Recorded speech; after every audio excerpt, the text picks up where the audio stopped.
That was the last contact I have with her. She wasn't answering her texts.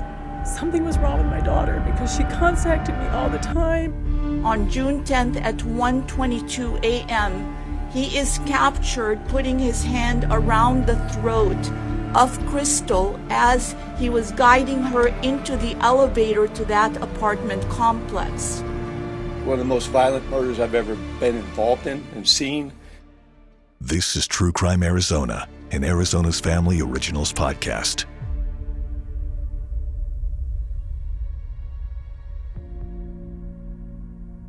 It's September 2nd, 2022. Thank you, Summer. Josephine Wenzel steps up to the podium at the San Diego County Attorney's Office.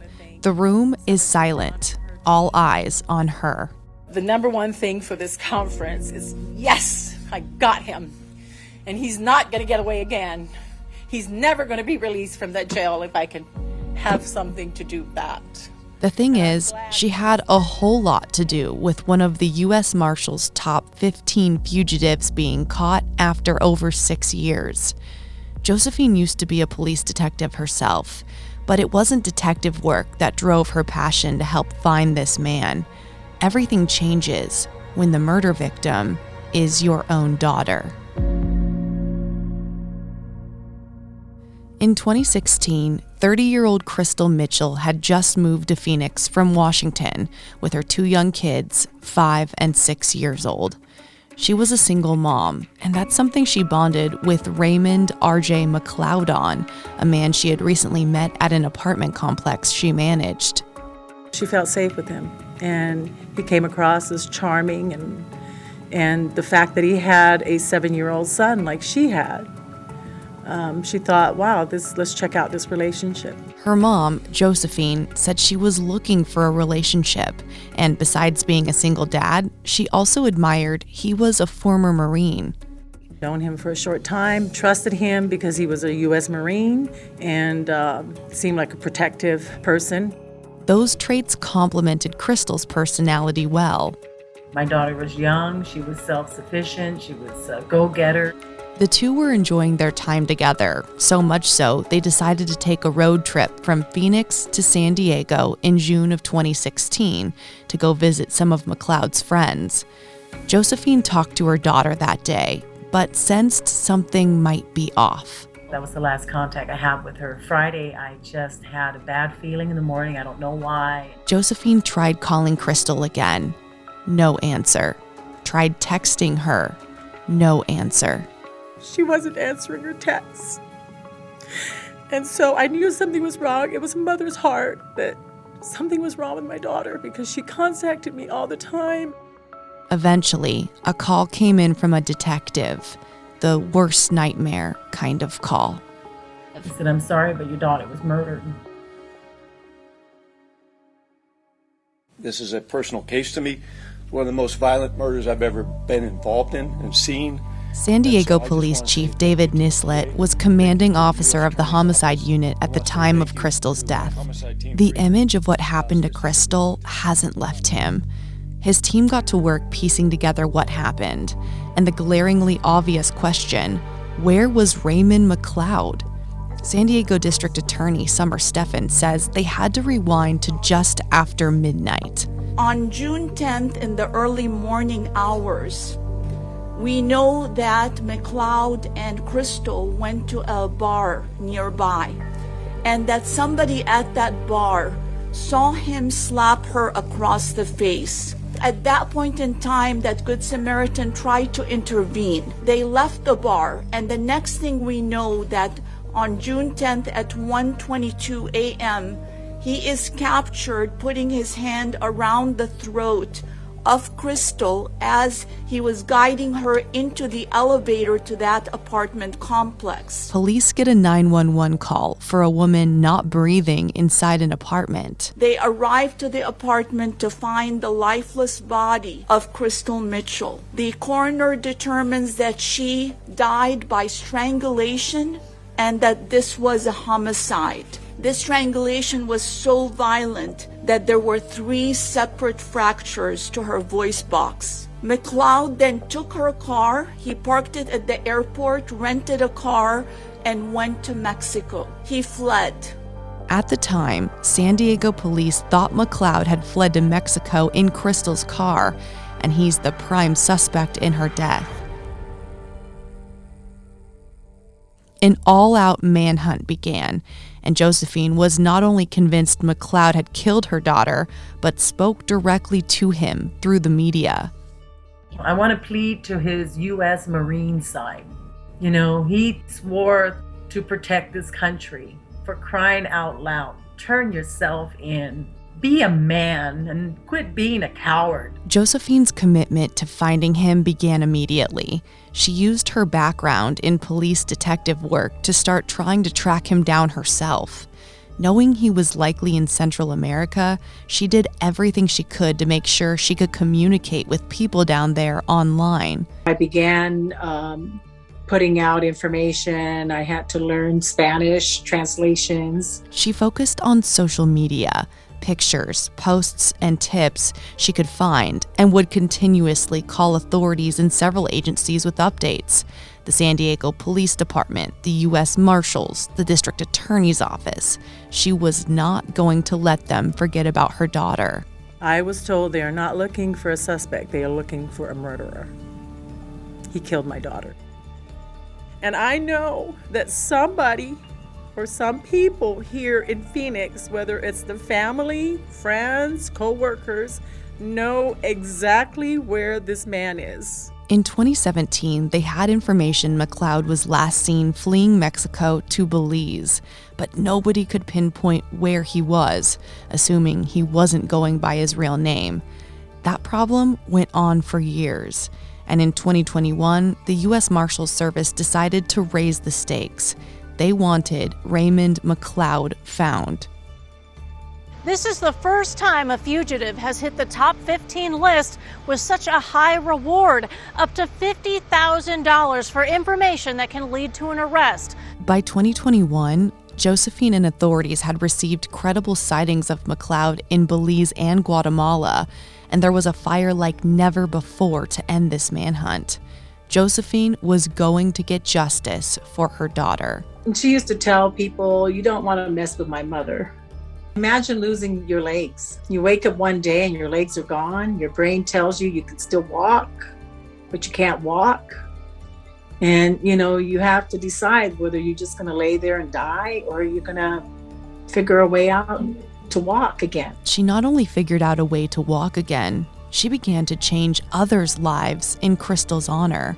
Josephine began the Cold Case Foundation, an ultimate resource for homicide, missing person, unidentified bodies, and rape or assault cold cases to help families and victims with help and support.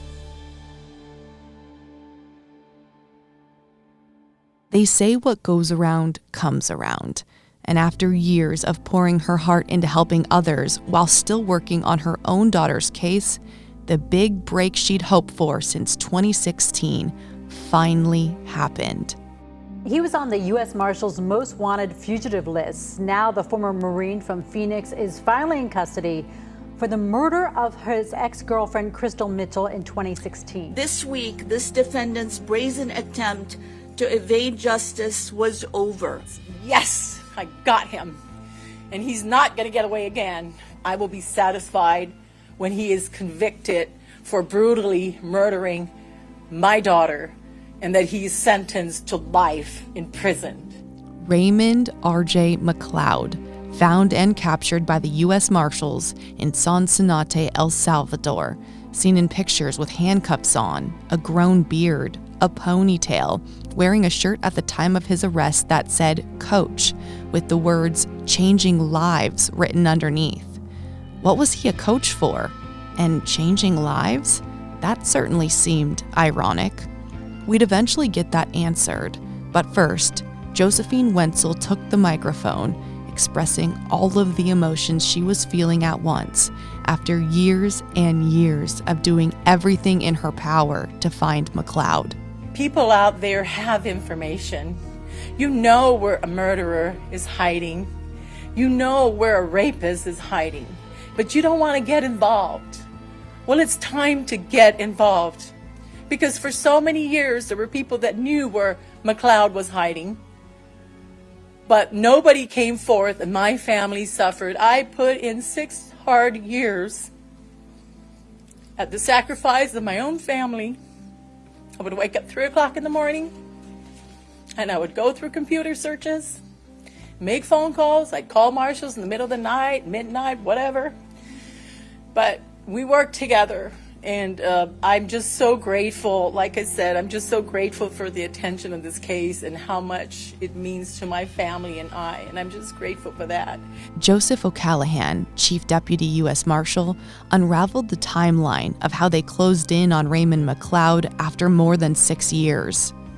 On Saturday, August 20th, the United States Marshal Service received a tip indicating someone resembling McLeod's characteristics may be working as an English instructor at a school in San Senado, El Salvador. Deputy Barajas immediately conducted further investigation along with verifying the tipsters. Keep in mind, over the years, we've had some tips that we have felt have tried to throw us off the avenues that we were going down. So every tip that came in had to be verified and heavily researched. They determined the individual inside the school was in fact Mr. McLeod, going by the name of Jack Donovan. El Salvadorian law enforcement officials took McLeod into custody inside the classroom from where he was teaching. He did admit to his identity. Initially didn't say a whole lot, and then he admitted who he was, and he was a U.S. citizen, and we were able to get him out of the country fairly quickly. If he had legally been in the country, this would have made things significantly more difficult for us. Luckily, no record was found, meaning if it was him, that he was illegally in that country. That made extradition back to San Diego much easier. Josephine said he changed his look a lot, making things much harder during the search. We're describing somebody with all these tattoos, big guy. Okay, he's hiding his tattoos. Crew cut, military cut. Well, he's balding, but he has a ponytail. And so he'll let his hair down and put on the cap, and the cap blocks him.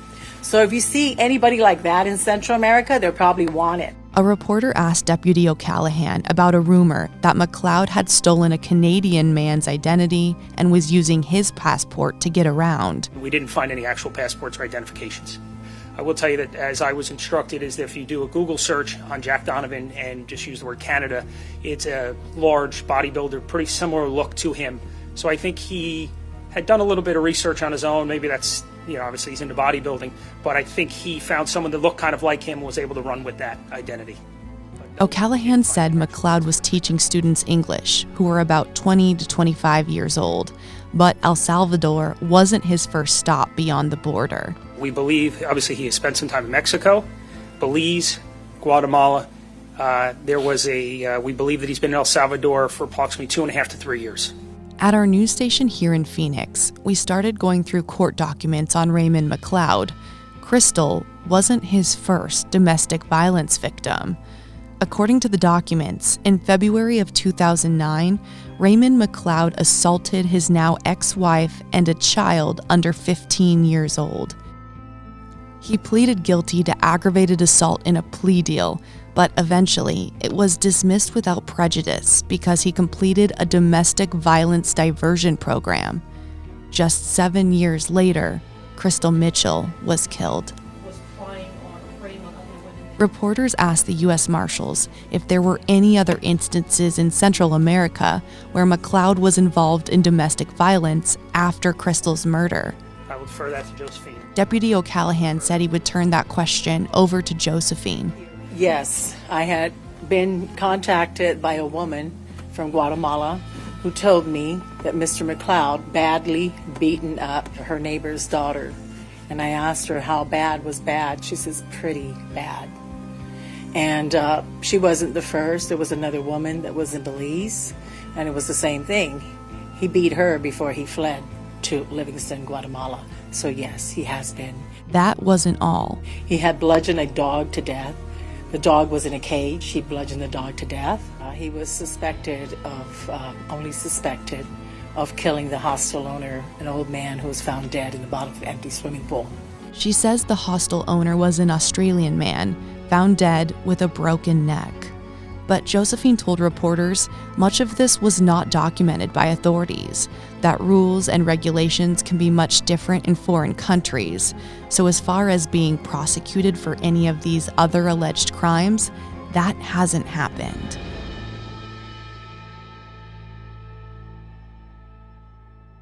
At this point, he pleads not guilty, requests court-appointed counsel. McLeod appeared in court for the first time in San Diego, which was the first time we got to hear his voice. Yes, Your Honor. He didn't say anything else. And as to his custody status, he was booked with his bail set at no bail. Does the defense wish to be heard on that? No, thank you, Your Honor. Okay, so bail will remain at no bail. McLeod cannot bail out. He is charged with Krystal's murder, facing 25 years to life in prison if convicted. In the courtroom, Josephine got to see him face to face for the first time since before her daughter died. And I tried to make eye contact with him, and he lifted his head, and he made one eye contact with me, and then he hit his head, and then I tried to look at him again, and then he dropped his head. So apparently he doesn't want to see me or doesn't want to face me. Mixed emotions.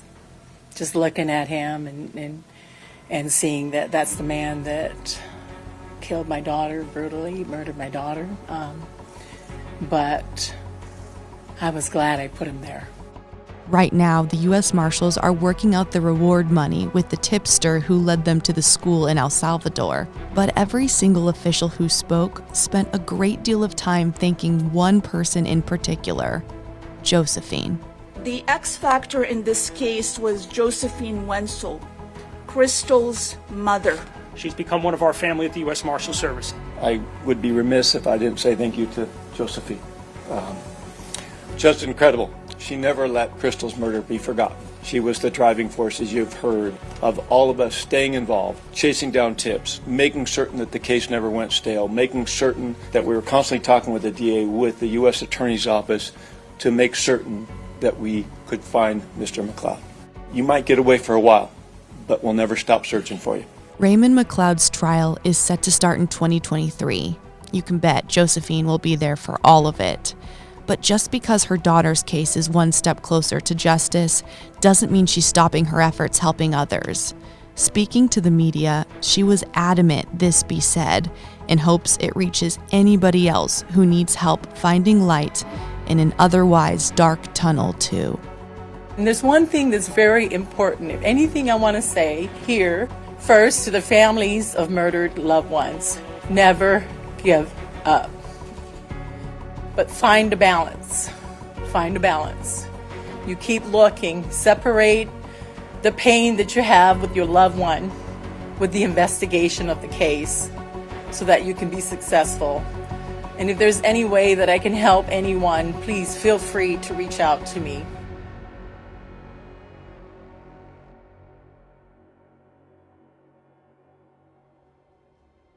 To get in contact with Josephine, visit her website, coldcasefoundation.org.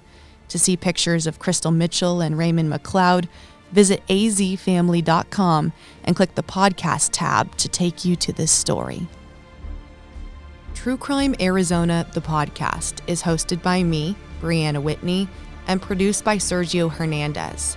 It's a production of Arizona's Family, 3TV, CBS 5, and azfamily.com in Phoenix, Arizona. This is True Crime Arizona, an Arizona's Family Originals podcast.